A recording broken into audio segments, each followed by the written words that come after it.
Dear students, मैं Suresh Chandra Sharma, assistant professor political science. आज हम चर्चा करते हैं शीत युद्ध पर, कोल्ड वार। शीत युद्ध का मतलब क्या होता है?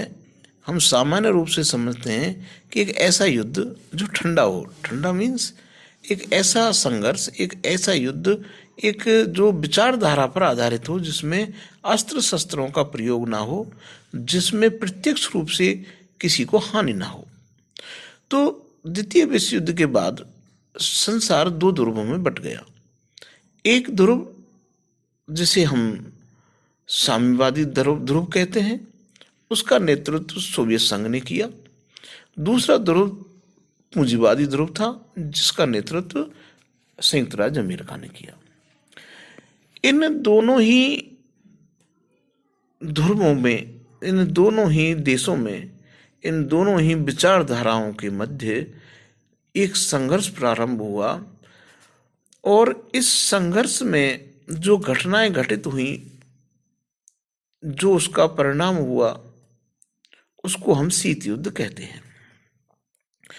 शीत युद्ध शब्द का प्रयोग उस गहन विद्वेष और तनाव को संबोधित करने के लिए किया जाता है जो सोवियत संघ अमेरिका संबंधों में द्वितीय विश्व युद्ध के बाद विकसित हुआ। प्रत्यक्ष रूप से आमने सामने बिना किसी युद्ध की शीत युद्ध एक वैचारिक संघर्ष, राजनीतिक अविश्वास, कूटनीतिक चालों, सैन्य प्रतियोगिता, गुप्तचर्या, मनोवैज्ञानिक संघर्ष की प्रक्रिया थी। द्वितीय विश्व युद्ध के अंत के साथ ही यह स्पष्ट हो गया था कि अंतर्राष्ट्रीय राजनीति के एक नए युग का प्रारंभ हो गया था।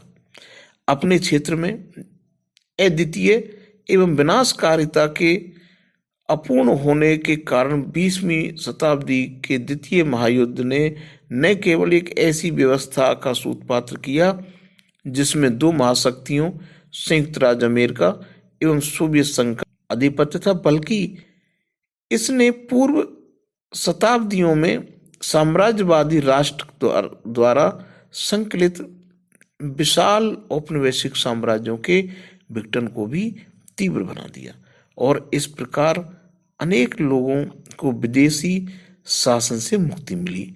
उभरती हुई अंतर्राष्ट्रीय व्यवस्था की प्रमुख विशेषता थी यूरोपीय कोर क्षेत्र के बाहर अनेक प्रभुत्व संपन्न राज्यों में शक्ति का वितरण, जो दो महाशक्तियों द्वारा नियंत्रित होता है। द्वितीय विश्व युद्ध के तुरंत बाद इस महाशक्ति प्रतिद्वंद्विता के लिए कुछ महत्वपूर्ण कारक जिम्मेदार थे। पहला, दोनों महाशक्तियों के बीच हितों का टकराव विवाद का प्रमुख बिंदु था। अंतर्राष्ट्रीय क्रम व्यवस्था में शिखर पर संयुक्त राज्य और सोवियत संघ की दृढ़ स्थिति एक दूसरे के लिए शंका का कारण थी। दूसरा, वैचारिक मतभेद ने न केवल दो महाशक्तिशाली राष्ट्रों बल्कि दो भिन्न सामाजिक व्यवस्थाओं के मध्य भी शीत युद्ध को एक संघर्ष बना दिया। तीसरा, दोनों महाशक्तियों की एक दूसरे के उद्देश्यों के प्रति एक गलतफहमी भी एक कारण थी। संकालु कर्ता अपने कार्यों को सद्भाव से और प्रतिपक्षी के कार्यों को दुर्भाव की दृष्टि से देखते हैं। यह प्रवृत्ति शस्त्रों की होड़ से स्पष्ट होती है।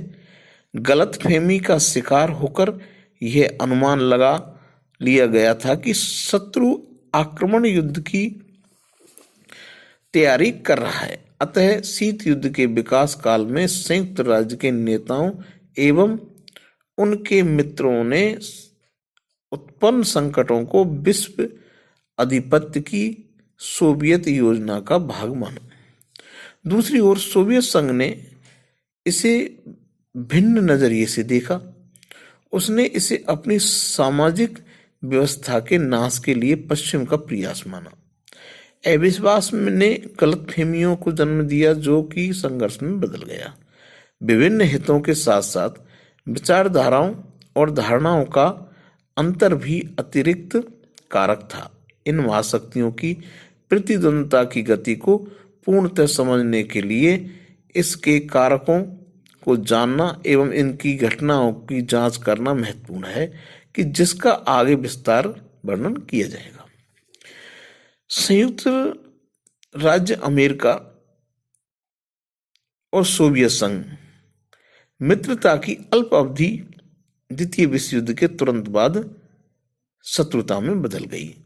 1950 में कोरियाई संकट और तिब्बत में चीनी हमले के साथ ही दोनों महाशक्तियों का आमना सामना स्पष्ट हो गया।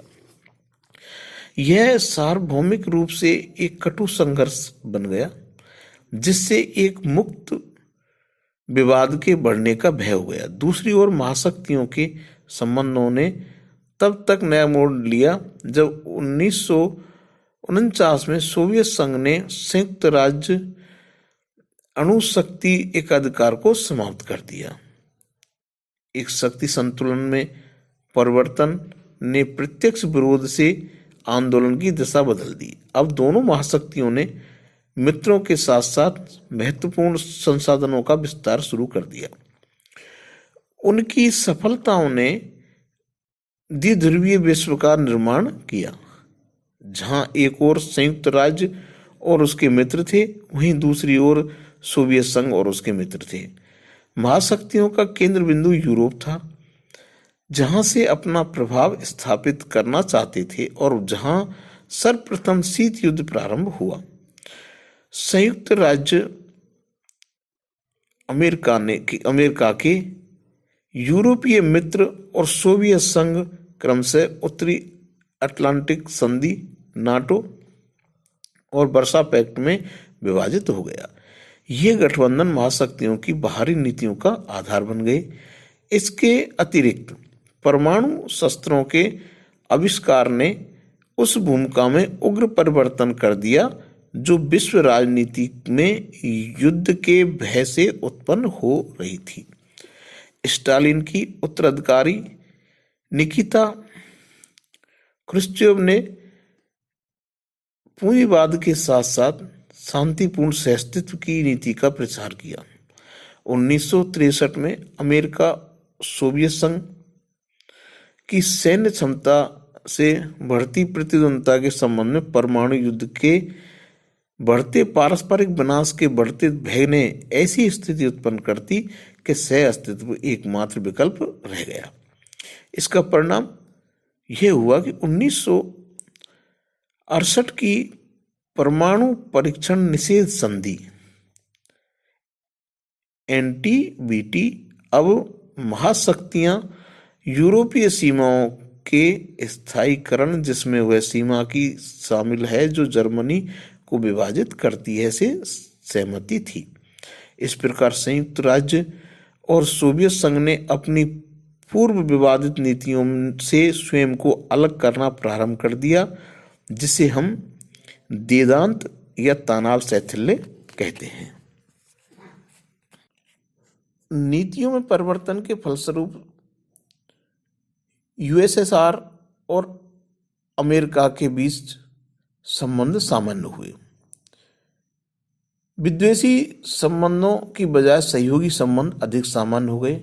भय, चेतावनी और प्रतिद्वंद का स्थान भेंट, सांस्कृतिक आदान प्रदान, व्यापार संधियों और संयुक्त तकनीकी सम्मेलनों ने ले लिया। विवेक सम्मत शस्त्र नियंत्रण वार्ता की संरचना के अंतर्गत शस्त्र नियंत्रण तनाव शैथिल्य में वाद विवाद का केंद्र बन गया। वेदांत के सतर्कता पूर्वक विकास के बावजूद विरोध की निरंतरशील प्रवृत्ति यह सुनिश्चित करती है कि 1970 के दशक के अंत में टिका रहना इसके लिए असंभव हो गया। अनेक संदर्भों में 1979 में अफगानिस्तान पर सोवियत संघ के हमले ने वेदांत को आघात पहुंचाया। अंतर्राष्ट्रीय संबंधों में इसे द्वितीय वेदांत के बाद द्वितीय शीत युद्ध कहा जाता है। संयुक्त राज्य के राष्ट्रपति जिमी कार्टर ने सोवियत हमले पर प्रतिक्रिया व्यक्त करते हुए कहा कि अफगानिस्तान में सोवियत हमले ने विश्व शांति को एक गंभीर चुनौती प्रदान की है उन्होंने 1980 में मॉस्को ओलंपिक्स में विश्वव्यापी बहिष्कार संगठित करने का प्रयास किया और सोवियत संघ को संयुक्त राज्य द्वारा खाद्य निर्यात की आपूर्ति बंद कर दी गई। अतः इसके बाद में उसके संबंधों में त्वरित रूप से कटुता पैदा होने लगी। घरेलू आर्थिक समस्याओं की कीमत पर शस्त्रों की होड़ पुनः प्रारंभ हो गई। संकटपूर्ण घटनाओं ने विवाद के पुनरारंभ को रोके रखा। सोवियत समर्थकों ने लॉस एंजलिस में 1984 के ओलंपिक खेलों के बहिष्कार द्वारा अपना बदला लिया। रिगन सिद्धांत ने उन गैर साम्यवादी विद्रोहियों के लिए संयुक्त राज्य समर्थन को आश्वस्त किया जो अफगानिस्तान, अंगोला, निकारागुआ में संयुक्त राज्य सोवियत संघ समर्थक सरकारों का तख्ता उलटने का प्रयास कर रहे थे। इस कार्रवाई के कारण संबंध बिगड़ते गए। हालांकि स्थिति नियंत्रण से बाहर नहीं हुई। प्रतिद्वंदी राज्यों के हितों में मेल मिलाप कायम करने के लिए गोर्बाचोव ने नवीन विचारों की वकालत की, एक अधिक रचनात्मक काल के पहलुओं में सुधार किया। वे पश्चिम के पूंजीवादी राष्ट्र के साथ सोवियत संघ के मतभेद समाप्त करने के पक्ष में थे। अप्रत्याशित रूप से सोवियत संघ ने वही किया जैसा उसने वचन दिया था। उन्होंने एक दुश्मन की बजाय एक मित्र की तरह व्यवहार किया। 1987 की INF संधि पर हस्ताक्षर एवं स्टार्ट वार्ताओं की शुरुआत से स्पष्ट होता है कि सोवियत संघ शांति के लिए प्रयासरत था। इसके बाद इस समझौते की गति तेज हो गई तथा सोवियत संघ और अमेरिका के संबंधों में तेजी से सुधार होने लगा। शीत युद्ध जिसकी शुरुआत यूरोप में हुई तथा जिसकी प्रबलता यूरोप में 45 वर्षों तक रही, वह 1991 में सोवियत संघ के विघटन के साथ समाप्त हो गया। भूमंडलीकरण के उदय के साथ 1991 के बाद की गतिविधियों ने अंतर्राष्ट्रीय संबंधों के विकास में एक नए युग का सूत्रपात किया।